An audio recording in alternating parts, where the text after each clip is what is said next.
Israël propose un cessez-le-feu accepté par la Syrie, mais 3 heures après son entrée en vigueur, les tirs d'artillerie se poursuivaient. Le pape en Argentine, dès son arrivée, il a lancé un fervent appel à la paix et à la négociation. Grave bavure policière. À Paris, un policier tue une femme de 63 ans à la suite d'un incident de la circulation. Il est inculpé. Mesdames, Messieurs, bonsoir. Cessez-le-feu ou pas au Liban, c'est Israël qui l'a proposé à l'heure du déjeuner aux Syriens, mais pas aux Palestiniens considérés toujours comme des terroristes. Le problème est que, plus de 3 heures après l'annonce de ce cessez-le-feu, Beyrouth était encore le théâtre de violents tirs d'artillerie. On ne connaît pas le chiffre des victimes, mais on sait qu'une heure avant l'entrée en vigueur du cessez-le-feu ce matin, donc, les raids aériens des Israéliens avaient fait pour la seule matinée plus de 100 tués parmi les civils, des voyageurs, parmi lesquels des femmes et des enfants qui se rendaient en voiture en direction de la Syrie. Philippe Gassot nous commente les images de la journée. La guerre de 7 jours dans le sud du Liban a été dans les états-majors mouvements de chars, duels d'artillerie, canons. C'est surtout la détresse de toute une population. Palestiniens ou non, pour eux le seul chemin à prendre a été celui de l'exode, pour fuir la mort et l'horreur. Même si un cessez-le-feu est annoncé, la population quitte les agglomérations qui attirent les bombes pour prendre la direction de la montagne ou du nord. Ce qui manque le plus maintenant, c'est l'eau potable. À Beyrouth, des Libanais ont organisé des collectes de vêtements pour ceux qui ont tout perdu. Le dernier refuge, pour beaucoup, c'est la plage, avec le peu de choses qu'ils ont pu emporter.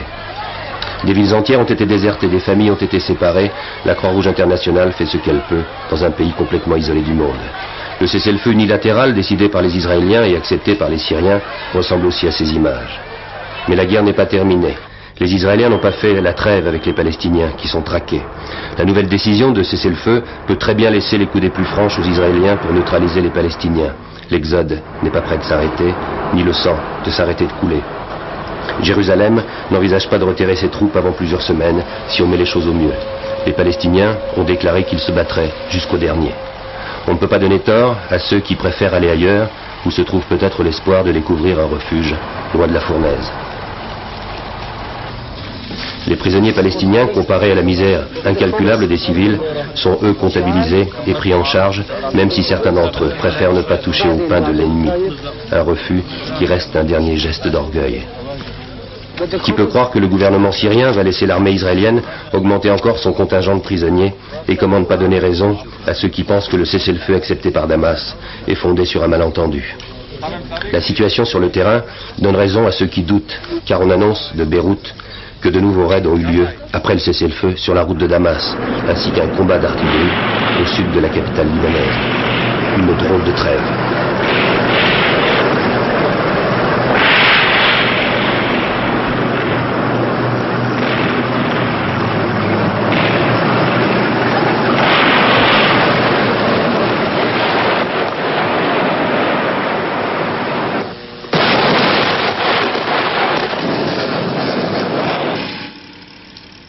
Alors justement, en ligne, notre envoyé spécial à Beyrouth, Daniel Catlin, nous venons de le voir sur ces images. Apparemment, ce cessez-le-feu n'est guère respecté, Daniel. Le cessez-le-feu entre les Palestiniens et les Israéliens ne pouvait être qu'une illusion. Ce que j'ai vécu tout à l'heure près de Raldé le confirme. 2 heures à peine après l'annonce du cessez-le-feu, j'ai été le témoin d'un premier accrochage entre les Palestiniens et les Israéliens. Alors que nous approchions avec quelques confrères français des faubourgs de Raldé, à quelques kilomètres de Beyrouth, des tirs d'armes automatiques ont rompu le silence des immeubles éventrés par les bombardements de la matinée. Quelques minutes plus tard, l'artillerie israélienne commençait à pilonner la route où les jeeps palestiniennes se repliaient à vive allure. Des tirs de roquettes sol-sol confirmaient que les Israéliens, à moins de 500 mètres, poursuivaient le combat contre les Palestiniens. Quelques minutes après, alors que nous regagnions les faubourgs de Beyrouth, l'artillerie lourde des troupes de Tel Aviv bombardait à nouveau Raldé, tandis que les Palestiniens ripostaient. Vers 17h30, Beyrouth résonnait à nouveau du claquement sec des batteries de DCA palestiniennes, tentant d'atteindre les jets israéliens qui revenaient frapper le sud de la capitale libanaise. Aujourd'hui, pour la première fois depuis le début de ce conflit, les Israéliens ont bombardé ce matin et cet après-midi le centre de Beyrouth. Des civils libanais, dont plusieurs enfants, ont été tués. Oui, Ariel Sharon, le ministre de la Défense israélien, a fait clairement savoir que le cessez-le-feu ne pouvait pas concerner l'OLP, qualifié d'organisation de terroristes palestiniens. Au fond, Israël a nettement laissé entendre que l'opération nettoyage à Arsebag n'était pas terminée. Effectivement, étrange cessez-le-feu en vérité qui ne règle aucun problème, ni sur le plan militaire, ni sur le plan diplomatique. Sur le plan militaire d'abord, le cessez-le-feu ne concerne que les forces syriennes, c'est-à-dire que les combats entre Palestiniens et Israéliens vont se poursuivre, non seulement dans les zones contrôlées par Israël où les forces de Tsahal tentent d'éliminer les dernières poches de résistance, mais également sur les avant-postes israéliens, c'est-à-dire notamment aux portes de Beyrouth. Sur le plan diplomatique, le cessez-le-feu a été accepté par les deux parties, à condition qu'Israël se retire totalement du Liban. Mais quand? Aucune date précise. Et sur quelle base ce retrait va-t-il s'effectuer? Rien n'a été décidé. Ce sera donc, une fois de plus, aux deux grandes puissances et aux pressions qu'elles exerceront sur leurs alliés respectifs de parfaire ce cessez-le-feu, mais d'ici là, les combats vont se poursuivre. Les Saoudiens ont clairement fait faire connaître leur camp, puisque le prince héritier saoudien a assuré le président syrien de l'appui de son pays, donc à la Syrie. Le prince héritier, l'émir Fahd Ben Abdel Aziz, a assuré donc le président syrien de son appui. Les Saoudiens qui par ailleurs sont en tournée en Europe, ils ont rencontré hier Ronald Reagan à Bonn et aujourd'hui, vous le voyez, François Mitterrand à Paris. Pour les Américains, pour le secrétaire d'État Alexander Haig, le cessez-le-feu n'est pas suffisant et il faudra que les Israéliens acceptent une certaine forme de retrait. Et puis pour le chef de l'opposition israélienne, Shimon Peres, qui s'est exprimé devant notre correspondant Charles Anderlin, il n'est pas question pour Israël de rester durablement au Liban, finalement pas d'idée d'annexion derrière la tête. Il faut souligner encore une fois, le but de cette opération n'est pas la solution des problèmes palestiniens, parce que la solution des problèmes palestiniens, c'est exclusivement par les moyens politiques, pas par les moyens militaires. Après, il y a un autre point qu'il ne faut pas oublier. Nous n'avons pas aucune ambition territoriale ou autre ambition vers les Liban. Et finalement, nous n'avons pas cherché une guerre avec les Syriens, parce qu'évidemment, nous avons aujourd'hui une supériorité et l'armée israélienne peut gagner une guerre contre les Syriens. Mais ce n'était pas et ce n'est pas le but de cette opération. Monsieur Pérez, vous êtes satisfait de la décision du gouvernement de proclamer ce cessez-le-feu unilatéral? Oui, je pense que c'était nécessaire. Et le plus tôt, c'est mieux. Parce qu'il faut sauver la vie de nos soldats et la vie des autres soldats. Et ça, c'est la chose la plus pressée pour le moment. Vous ne croyez pas que les Syriens risquent de lancer une guerre d'usure? Non, je pense que les Syriens, en vérité, cherchaient le cessez-le-feu plus que nous, parce que leur position pour le moment est très mauvaise. Israël qui ce matin encore a annoncé avoir abattu 18 avions MiG syriens, hier c'était une vingtaine. Jérusalem a également reconnu 100 morts dans ses troupes, 100 morts et 600 blessés depuis le début du conflit. Pour le Croissant Rouge palestinien, ce sont près de 10 000 civils libanais et palestiniens qui ont été tués ou blessés depuis le début de l'invasion israélienne du Liban.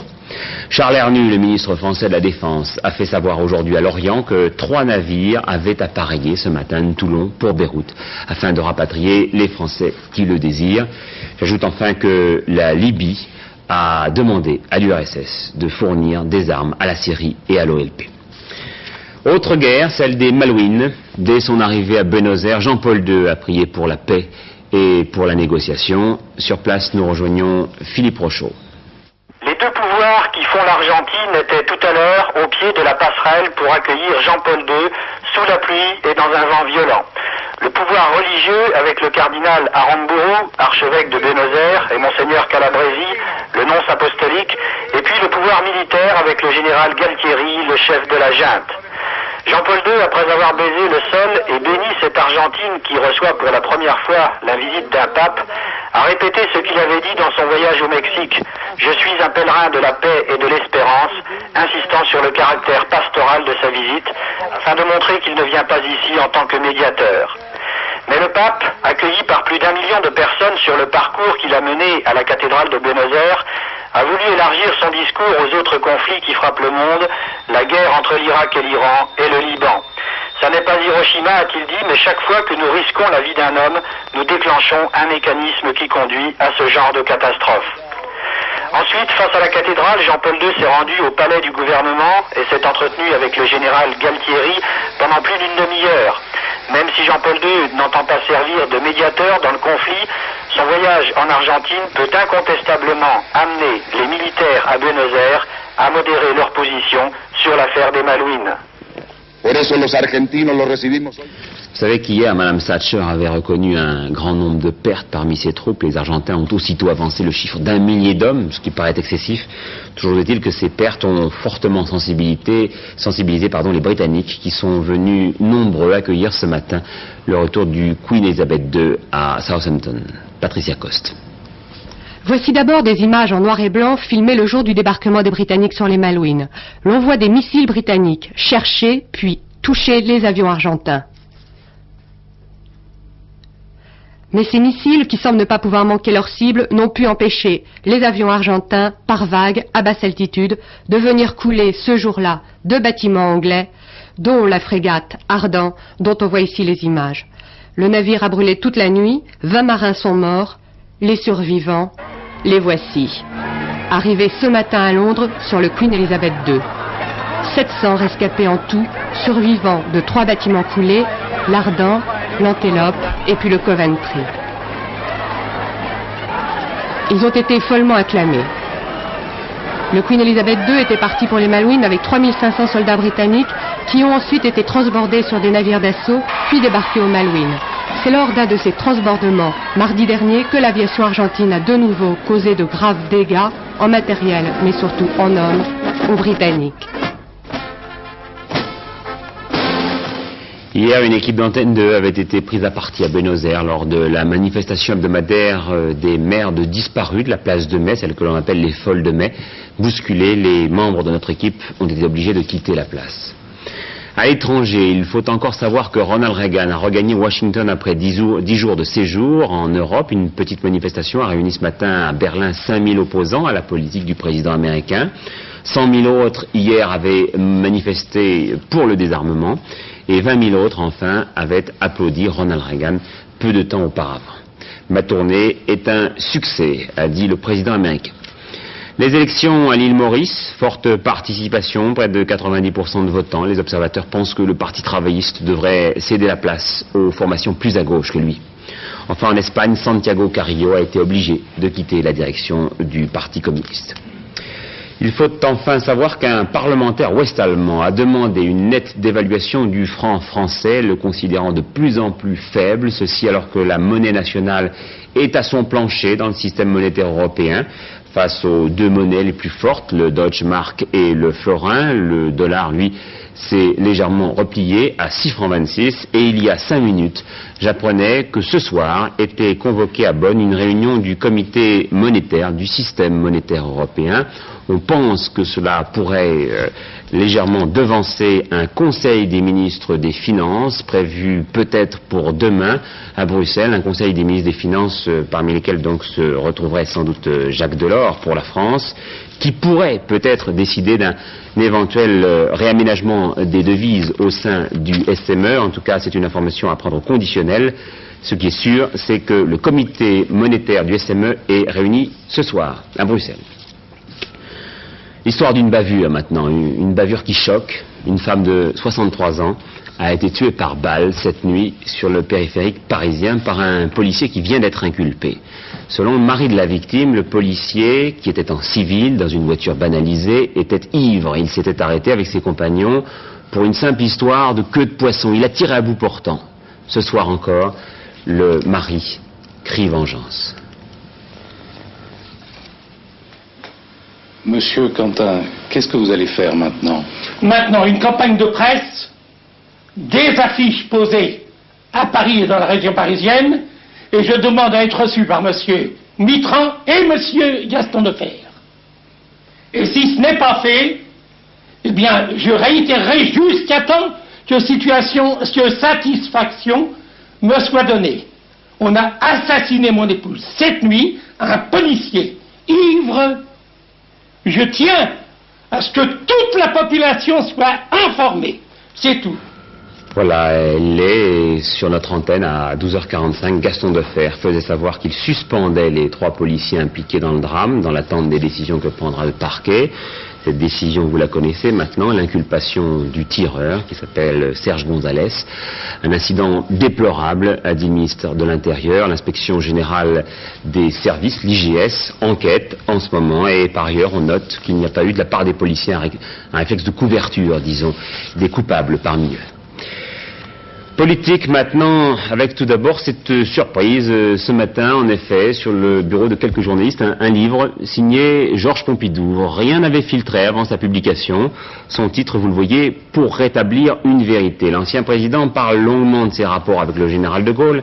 Il y fait même des révélations étonnantes sur le fameux départ pour Baden-Baden le 30 mai 68. Cet aveu du général de Gaulle au président Pompidou, à l'époque Premier ministre.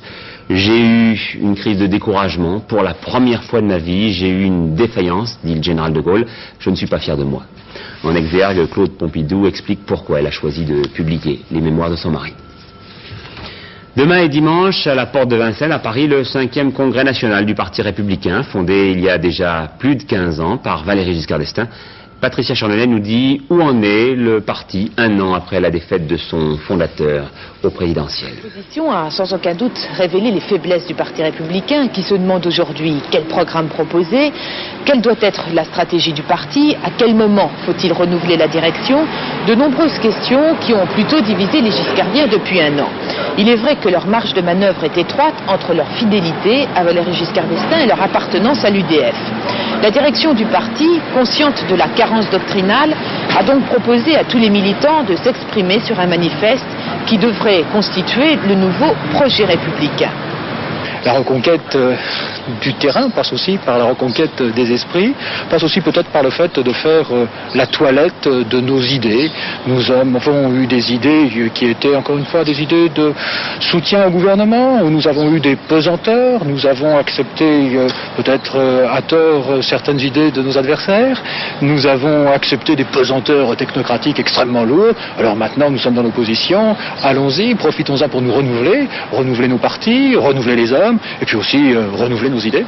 L'opposition découvre donc qu'elle ne peut pas tout miser sur les éventuelles difficultés de la majorité, mais qu'elle doit elle-même faire des propositions. Cela explique donc aujourd'hui que le Parti républicain privilégie le débat d'idées. Autre congrès attendu, celui de la CGT. À partir de dimanche, à Lille, l'équipe des journalistes d'Antoinette, le magazine féminin La Centrale, a adressé aujourd'hui une lettre ouverte à Georges Ségui pour lui demander de porter à la connaissance du 40e congrès l'ensemble du dossier qui les oppose. Alors la veille de ce congrès, Laurence Graffin a voulu savoir comment se portait le syndicalisme dans les autres pays occidentaux et notamment dans le plus puissant, les États-Unis. Eh bien en gros, les problèmes sont les mêmes que chez nous.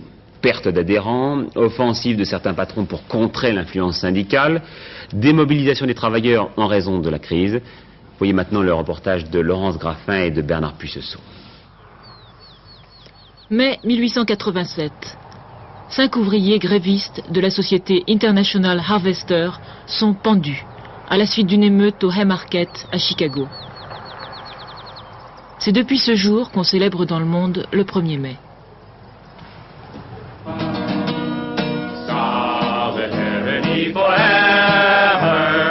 Mai 1982. Carl Scheer, lui aussi ouvrier d'International Harvester. Ses parents, de tradition socialiste ouvrière, l'avaient prénommé Karl Marx.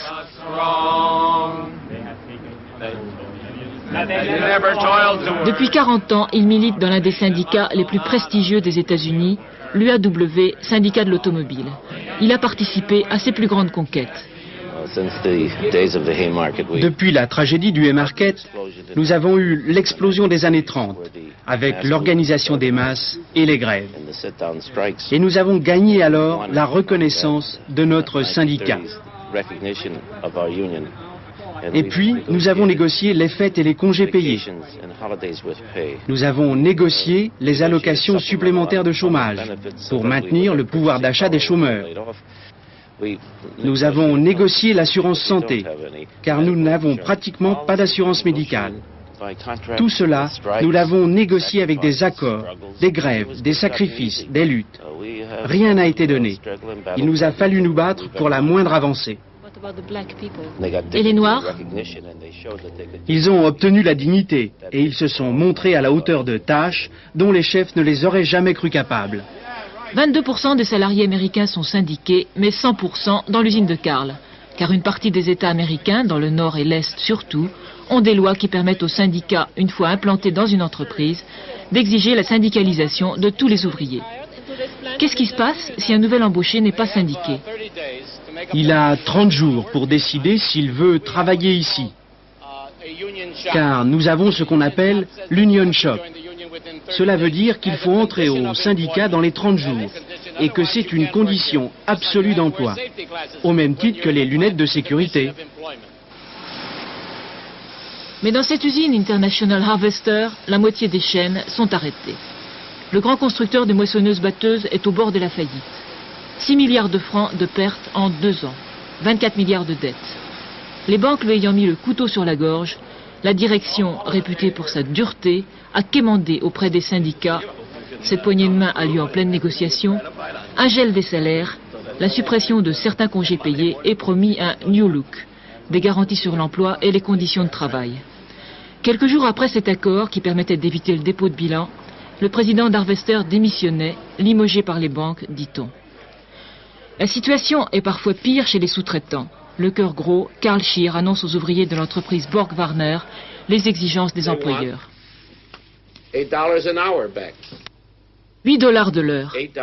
C'est ce que cette société veut reprendre à ses salariés, en vacances, en retraite, en prestations sociales.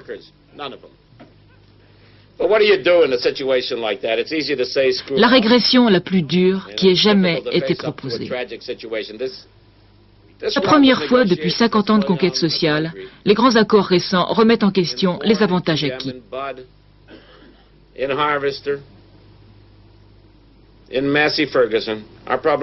Les négociations les plus pénibles qu'aient jamais connues les syndicats.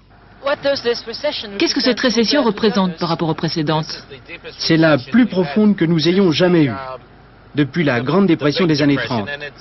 Elle est aggravée par la politique du président Reagan. Et tous les grands avantages que nous avions obtenus, tout cela est en train de partir. Et nous nous demandons si nous devons intervenir sur le plan politique. Vous ne faites pas de politique pourtant. C'est tout le problème. Jusqu'à présent, notre ligne a été de récompenser nos amis et de punir nos ennemis. Mais ça ne marche plus maintenant. Il faut aller plus loin et s'exprimer sur une base politique indépendante. Premier ennemi des syndicats, la crise. Deuxième, les consultants. Dans le célèbre Watergate se tient un séminaire où ce juriste, au nom de la société de consultants en gestion de personnel PSA, apprend aux responsables d'entreprise à éviter ou à se débarrasser des syndicats en toute légalité. Certains ont accepté de montrer leur visage, d'autres ont préféré l'incognito. Prix du séminaire, $600 pour 2 jours. Mais certaines entreprises n'hésitent pas à payer 2 ou 300 000 $, soit 1 ou 2 millions de francs, pour s'assurer leur service en période d'élection syndicale. Chaque année, des centaines de milliers de cadres participent à ce genre de séminaire. Ils viennent parce qu'ils réalisent que les syndicats ont été une force de régression économique dans les dernières années, à cause de leurs pratiques malthusiennes et des réglementations sociales qui empêchent les entreprises d'atteindre efficacement leur but.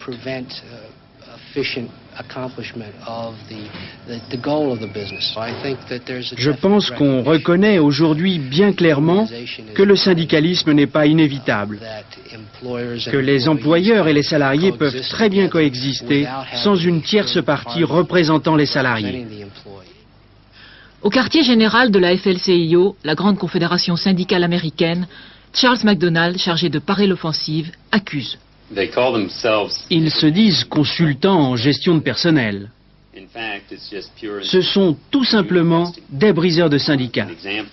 Un exemple, pas très flatteur. Le titre de cette brochure. Une publicité pour leur séminaire qu'ils envoient aux chefs du personnel dans tout le pays. Les titres, comment briser les syndicats, éviter les syndicats, s'en débarrasser. La force principale des employeurs dans cette campagne antisyndicale, les contremaîtres. Ils ne peuvent pas avoir de responsabilité syndicale. Ils peuvent être licenciés s'ils négligent les consignes patronales d'empêcher les syndicats de rentrer. Et le contremaître est un personnage essentiel, parce que c'est lui ou elle qui parle tous les jours aux salariés, le coince pour lui demander ce qu'il pense des syndicats, lui dit « Vous aurez de l'avancement si vous les empêchez d'entrer. Mais si vous les soutenez, je ne donne pas cher de votre peau. D'autant que votre travail n'est pas brillant. » Alors, comme sur cette publicité pour les séminaires PSA, les syndicats américains sont touchés. Par les consultants, la crise, par le déplacement des industries vers le sud, où les lois sociales sont moins strictes. Les chiffres d'adhérents restent stables, les pourcentages baissent. Pourtant ici, la violence est à fleur de peau. Affaiblir les syndicats avec leur rôle modérateur, c'est, en pleine crise, favoriser l'explosion de cette violence. Chez Talbois, Poissy, la direction de Talbois a demandé le report des négociations qui devaient reprendre à l'heure du déjeuner, et le secrétaire général de la CSL a déclaré « C'est foutu l'automobile française, bientôt 200 000 chômeurs de plus dans la rue », a dit donc Auguste Blanc. Sport, J-2 pour le mondial qui s'ouvre, vous le savez, dimanche en Espagne. L'équipe de France a joué tout à l'heure un tout dernier match d'entraînement contre le meilleur club espagnol, le Real Sociedad de San Sebastián, champion d'Espagne cette année. Elle a retrouvé l'efficacité qui lui avait fait défaut depuis plusieurs semaines puisqu'elle a battu ses adversaires 3-1. Olivier Rey. C'est grâce à Rocheteau, Platini, Lacombe que l'équipe de France s'est imposée. Michel Hidalgo a profité donc de ce dernier match de préparation pour passer en revue tous ses sélectionnés, à l'exception de Larios et Soler, encore convalescents. À la lumière de cette rencontre, il semble que Michel Hidalgo ait très envie d'aligner contre l'Angleterre 4 milieux de terrain. Platini jouant pour la circonstance en faux avant-centre, rôle qu'il a tenu avec bonheur cette saison à Saint-Étienne. Ainsi, contre l'Angleterre, l'équipe de France pourrait être composée de Baratelli dans les buts, Battiston, Lopez, Trésor, Bossis en défense, Giresse, Girard, Larios et Platini au milieu, Rocheteau et Six en attaque. En tout cas, à 5 jours du grand rendez-vous de Bilbao, les Bleus sont en hausse.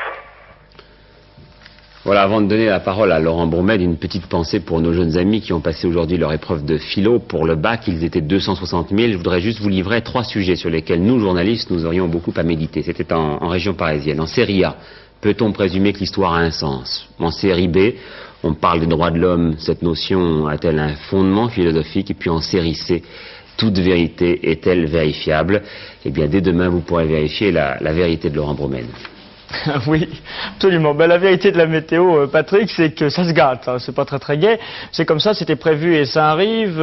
Fini le temps orageux et lourd et chaud. Il va faire plus frais et un temps plus humide avec des averses. Vous avez intérêt à conserver votre parapluie pas trop loin de vous pour vous promener ce week-end, demain et dimanche. On va voir la carte pour demain. Eh bien, des orages, encore toujours des orages sur l'extrême est et les Alpes. Et dans la journée, ces orages se dirigeront du côté de la Corse pour la soirée. Partout ailleurs, eh bien, dans la journée tout de même, du soleil le matin, et puis rapidement les nuages deviendront beaucoup plus nombreux, avec même, vous le voyez ici, une bande de nuages qui traversera le pays avec des petites pluies qui se dirigera vers l'est, suivi par un temps sur la Bretagne instable et sur l'ouest avec du soleil, c'est vrai, mais quand même toujours de gros nuages et donc des averses. C'est ce temps donc très instable qui se généralisera dimanche. C'est pour ça que je vous disais de conserver vos parapluies. Côté température, ça a baissé aujourd'hui d'1 ou 2 degrés, ça va continuer à chuter demain, cette fois d'environ 3 ou 4 degrés dans tout le nord.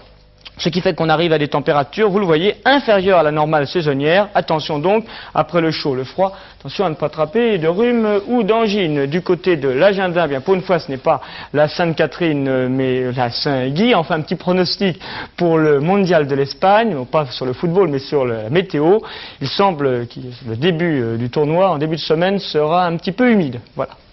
Voilà, 22h50, c'est-à-dire après apostrophe. Jacques Pernineau vous rappellera les grands titres de la journée, que je vous rappelle. Au Liban, Israël a proposé un cessez-le-feu accepté par la Syrie, mais après son entrée en vigueur, les tirs d'artillerie se sont poursuivis.